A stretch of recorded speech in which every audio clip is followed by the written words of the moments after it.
Vamos falar de economia. Nós estamos em contato agora com o Alexandre Schwartzman, economista, consultor, ex-diretor do Banco Central. Alexandre, boa tarde. Boa tarde, Denise.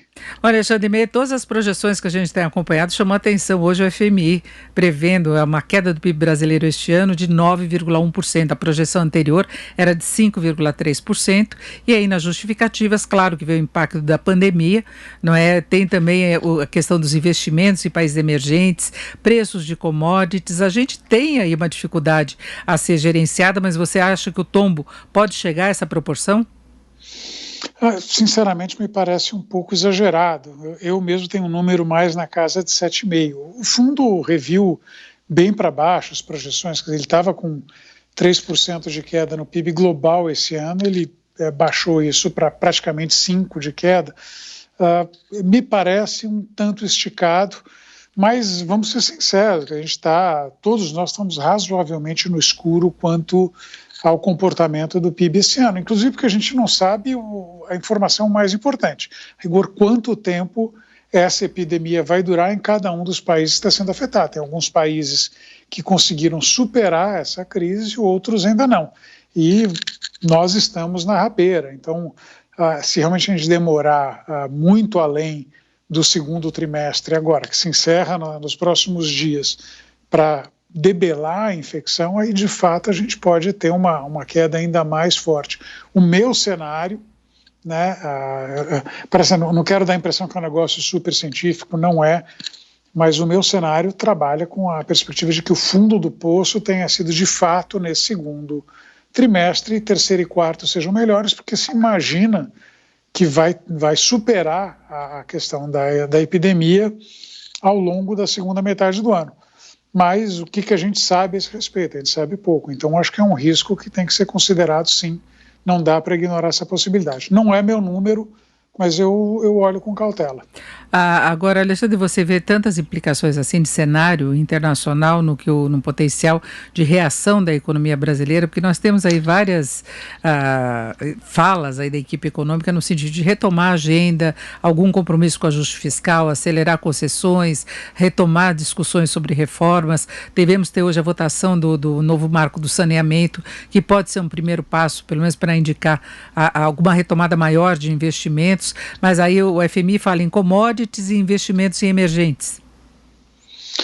Tem esse impacto global que, de fato, a gente está olhando para um número pior, mas tem duas coisas. Primeiro, não que a evolução de commodities esteja sendo positiva, não está, né? Mas o pior momento de commodities ficou para trás. Quando a gente viu brevemente lá o preço do primeiro futuro de petróleo, inclusive, ficar negativo, não é essa discussão que nós temos hoje, é uma discussão mais razoável, inclusive porque a própria China, que é a principal demandante de commodities, está com um desempenho bem melhor do que o resto do mundo, ainda deve crescer muito pouquinho, mas vai crescer.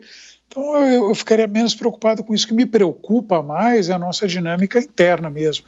Quer dizer, é importante a questão do marco do saneamento, eu apoio, vejo com otimismo que a gente finalmente começa a se mover numa direção correta, pelo menos numa dimensão, mas a verdade assim, todo o resto de reformas não é nem compasso de espera, assim, ela está completamente fora do radar.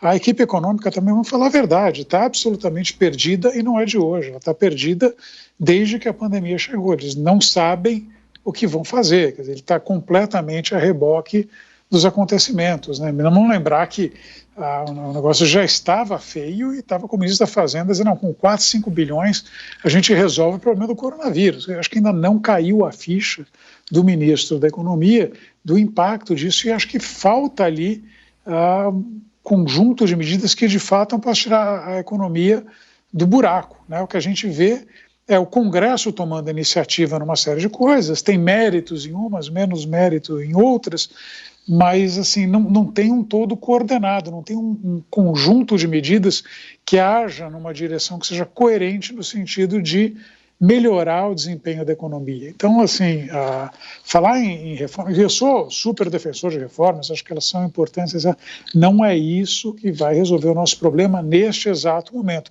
Elas são cruciais, são essenciais, para num segundo momento, quando a economia começar a recuperar, que a gente pelo menos dê alguma esperança de tratar a questão fiscal. Eu não estou ignorando isso, mas tirar a economia do buraco é um outro problema, e se continuarem batendo na tecla do vamos fazer reformas, etc., inclusive sem dizer que reformas são essas, aí fica realmente, é um discurso vazio.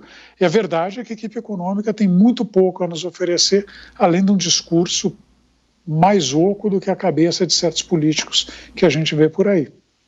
E eles discutem uma agenda pós-pandemia, que é parecida com a agenda que nós tínhamos antes da pandemia, sem resolver, como você disse, a situação agora na pandemia, mas a gente vê um esforço para tentar driblar alguns desafios, como a questão do crédito, né? O Banco Central anunciou mais medidas para ver se agora há uma liberação maior por parte dos bancos para as empresas, especialmente as pequenas, e também para pessoas físicas, aquela história de poder financiar imóvel financiado para obter o empréstimo, e começam a fazer concessões em relação à prorrogação do auxílio emergencial, que antes endureceram a conversa, não deveria haver prorrogação, depois prorrogação com valor muito baixo, agora já falo em uma redução gradual desse valor, não é? Porque tem a questão fiscal por trás também, não é?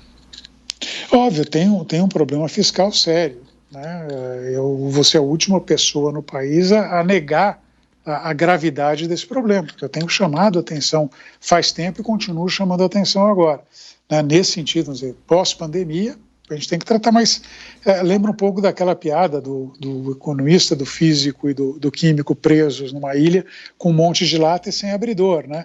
E os caras tentando resolver o problema, e o economista falou, não, se nós tivermos um abridor, mas esse é o ponto, nós não temos um abridor, né? Então não adianta ficar supondo, a gente precisa, de fato, resolver esse problema. E nesse aspecto, você descreveu, quer dizer, auxílio emergencial. Primeiro, não era, originalmente, inclusive, era R$200, aí foi para 600. Agora eles queriam reduzir para 300. Não, mas não vai ser prorrogado. Não, está a reboque dos acontecimentos. O Ministério da Economia não consegue, lhe falta software para planejar os próximos passos. Enquanto não planejar os próximos passos, a gente vai ter dificuldade. A questão do auxílio às empresas está mal resolvido. Eu acho importante a questão do auxílio às famílias. Obviamente a gente não tem a menor condição de manter isso indefinidamente. É um programa caro, 50 bilhões por mês, estoura nossas finanças, dá para fazer isso há algum tempo, vai custar muito em termos do aumento de dívida, etc., mas dá para fazer um tempo. Agora, empresas a gente está bem perdido. O que eu vejo com alguma esperança é que finalmente o Banco Central, na verdade, o Conselho Monetário e agora o Banco Central vieram com as diretrizes para que o Banco Central possa, de fato, adquirir títulos lastreados em empréstimos ao setor privado, e que isso aí talvez consiga destravar o crédito numa medida mais forte do que a gente teve até agora. Então, isso acho que dá alguma esperança. Mas, de novo, são medidas isoladas, não é um conjunto orgânico coerente de medidas que estão todas apontando numa direção. Uma tira para um lado, outra tira para o outro. Então a gente, de fato, dá a impressão, e mais do que a impressão, é praticamente uma certeza, que a equipe econômica está absolutamente perdida nesse tiroteio, não consegue formular alguma coisa que nos leve a sair desse buraco. Agora, Alexandre, em meio à pandemia, você lançou um livro que trata de vários desses assuntos que nós estamos falando, a economia no cotidiano, Decifra-me, eu te devoro, e é meio por aí mesmo, né? Bom, o livro obviamente não trata da questão do país na pandemia, porque ele foi escrito antes, Na verdade, eu terminei de escrever o livro em novembro do ano passado. A ideia do livro, ele é quase que um manual de macroeconomia não tem tanto para economistas iniciantes, mas para o leigo que tem interesse na história. Então, ele ajuda, acho que, a navegar algumas das coisas que a gente vê discutidas no dia a dia: inflação, PIB, desemprego, contas externas, o desafio das contas públicas, taxa de juros. Quer dizer, eu tento ali tratar de um conjunto de assuntos macro numa linguagem que permita as pessoas acompanharem isso. Então, eu acho que até o livro oferece alguns subsídios para a gente entender parte dos dilemas que a gente vem enfrentando. Então, tem um capítulo lá em que há uma analogia entre as finanças públicas e as finanças familiares, como é que você lida com essas dificuldades, que eu acho que é perfeitamente válido nessa situação. Ele ajuda a gente a entender quais são as dificuldades, por que o governo não pode, de fato, sair gastando indefinidamente, imaginando que isso vai resolver o problema. Ele tem um limite do que ele pode gastar, um limite que está de alguma forma dado pelo seu próprio endividamento, e a gente ali traça algumas métricas, algumas formas de entender o desafio fiscal, né, o impacto que a gente tem no mercado de trabalho, o impacto que a gente teve, ou no caso não teve na inflação, porque na verdade a inflação caiu como resposta à crise, e importante nesse contexto a resposta do próprio Banco Central a um cenário em que a inflação cai, o PIB também está desabando, né, o que acontece com a reação do Banco Central nesse contexto. Então, dá instrumentos para que as pessoas possam, no seu dia a dia, no seu cotidiano, entender as notícias de jornal, o tipo de desafios que a gente enfrenta. E é uma situação muito difícil mesmo de ser entendida, de ser administrada para a maior parte das pessoas, das empresas e do governo, que de repente teve que mudar todo o sinal da política econômica, atropelado por uma pandemia, uma situação de crise de saúde que ninguém podia imaginar que pudesse ocorrer agora, né? Então é isso, acho que o título tem muita relação, embora, como você disse, você escreveu antes, Economia no Cotidiano, Decifra-me, eu te devoro. E é esse o risco que nós temos. É isso, nós conversamos aqui com Alexandre Schwartzman, economista, consultor e ex-diretor do Banco Central. Alexandre, muito obrigado, uma boa tarde. Obrigado a você, Denise. Boa tarde, boa semana.